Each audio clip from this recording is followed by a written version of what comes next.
afraid you guys have a handshake. Yeah, I was just going to ask, why do you hate young people so much? Welcome to WatchMojoUK, and today we're looking at the most embarrassing cross-party moments from the 2024 campaign trail.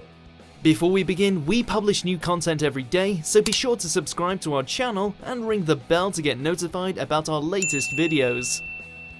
I haven't seen President Biden's remarks, but I think that's kind of the echo of what he said. Number 10. A rainy day. In the last 5 years, our country has fought through the most challenging times since the Second World War. The election started off embarrassingly, because not only did Sunak announce it with minimal warning, but he stood in the rain outside number 10 to announce an election with a foregone conclusion. Who would have thought that the government would ever tell us how many times a day we could leave our homes? Analysts believe this is because of the news that inflation had finally gone down, something that would have happened regardless of who was in Downing Street, and Sunak believing that the situation wasn't going to get any better for the Tories. Our economy is now growing faster than anyone predicted. If that's true, he was definitely right, and the polls are proving so. It looks like the Conservatives are destined for opposition. Few sights are as sorry as Rishi Sunak announcing his own demise in torrential rain. Now is the moment for Britain to choose its future. To decide whether we want to build on the progress we have made or risk going back to square one. Number 9. Reform gets reformed. And I began to feel a terrible sense of guilt. I can't let down those millions of people. I simply can't do it. Speaking of opposition, there's talk that the Tories might not have enough seats in the incoming Parliament to even be in opposition, and that the honour may go to the Lib Dems or Reform UK. I've changed my mind. So I am going to stand in this election.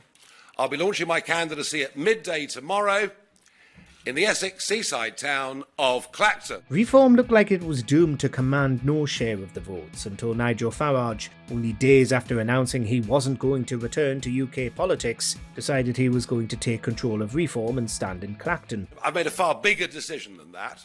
I'm coming back as leader of Reform UK. It was certainly a cringe moment to see him briefly decide that he was better off in American politics, and then immediately cut and run when Trump was found guilty. Number 8. Mass resignations. More than 100 MPs, including a post-war record number of Conservatives, say they're leaving the Commons for good. As soon as Sunak made his announcement, a record number of MPs announced that they won't be standing in the next election.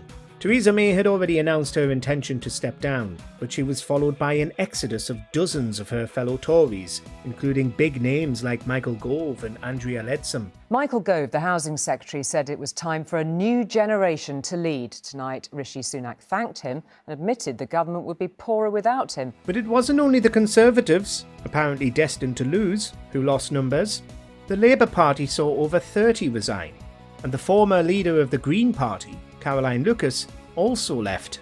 It's embarrassing for every party to see so many people retiring or becoming disillusioned with Westminster. Whatever the result on July the 4th, the Parliament, which sits from July the 9th, could well be scarcely recognisable. Number 7.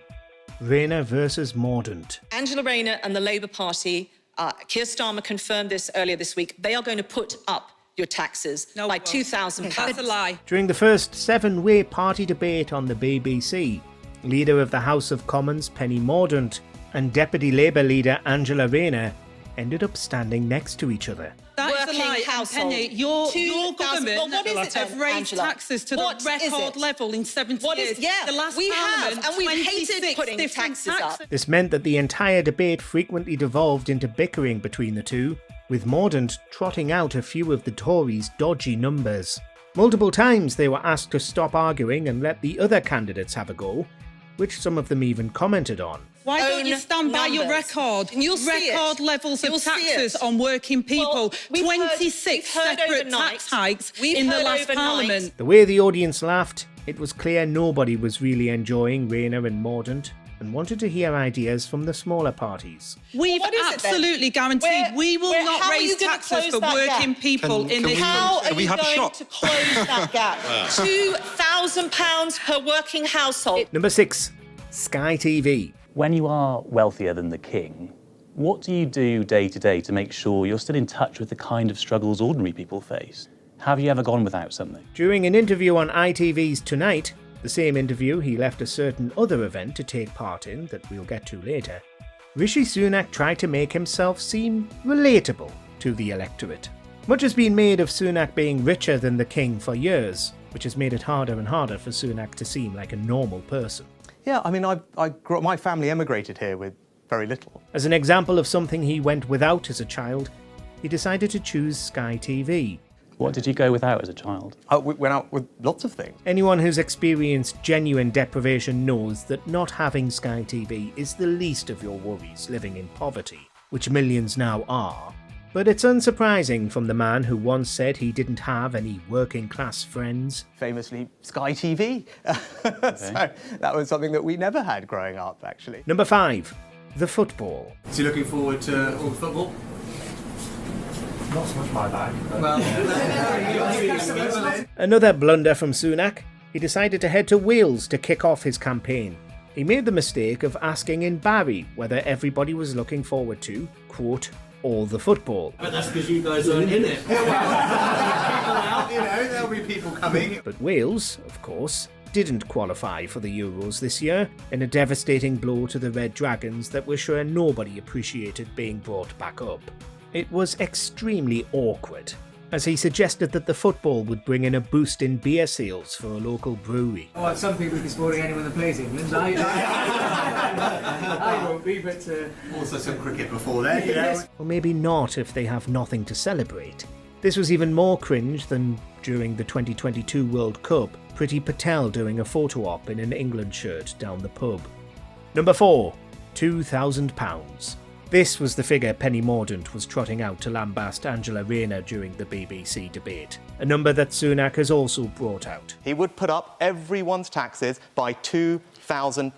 £2,000 worth of higher taxes. You want to put everyone's taxes up by £2,000. It comes from the Tory party claiming that Labour's policies, unannounced at the time, would lead to a funding black hole of £2,000 per person. This £2,000 he keeps saying it's going to cost is absolute garbage. They repeated this number over and over again, and it repeatedly had to be brought up that it wasn't accurate and was based on estimates from the Treasury that the Treasury wasn't expecting the party to use. And he knew he was lying. That's really important, and I don't say that lightly. But perhaps worse than this was how bad Keir Starmer was at rebuffing it. Just letting Sunak produce this number and not arguing until much later in the broadcast. Number 3. Milkshake. More from Reform. And this old school protest strategy was brought back right as Farage announced he was going to be standing in Clacton. One protester doused him with a milkshake as he left a building, getting him right in the face and producing what's sure to be one of the election's most enduring images. This isn't the first time Farage has been milkshaked either. He wasn't the only party leader to face protesters, however. Somebody else was removed from Labour's manifesto launch for heckling Keir Starmer and accusing him of having the same policies as the Tories. We gave up on being a party of protest 5 years ago. We want to be a party of power. Number 2. National Service. So, first thing, no, I'm not sending everyone off to join the army. What I am doing is proposing a bold new model of national service for 18-year-olds. This bizarre policy was one of the first campaign promises the Conservatives brought out, apparently trying to reignite support in their core base, which is largely pensioners. Only 30,000 of the brightest and best would have military placements, according to the Conservatives. The rest would be expected to volunteer 25 days a year. They announced that national service would be returning, unless you don't want to join the army, in which case you can get away with doing a short amount of volunteering each week. They'll be able to choose to spend 12 months in a full-time military commission or 1 weekend per month volunteering in roles within your local community. Worse, the policy was totally uncosted, disliked by the armed forces, which would prefer if its recruits actually want to be there, and didn't seem enforceable, as they also announced that people who refused would face no punishment. The estimated cost, £2.5 billion a year. Number 1. D-Day snub.